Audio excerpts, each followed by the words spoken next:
Wah, pemandangannya indah sekali ya. Iya, pagi di desa selalu menenangkan. Aduh, aku takut jatuh. Sayapku kecil. Tenang, aku di sini. Istirahatlah di bambu ini.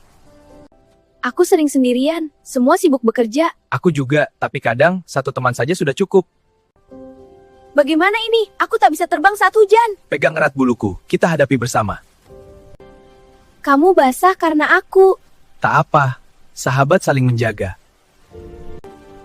Terima kasih, aku tak sendiri lagi. Mulai hari ini, kita terbang bersama.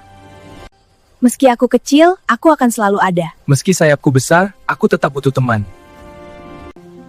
Persahabatan bukan tentang seberapa besar kita, tetapi seberapa tulus kita peduli.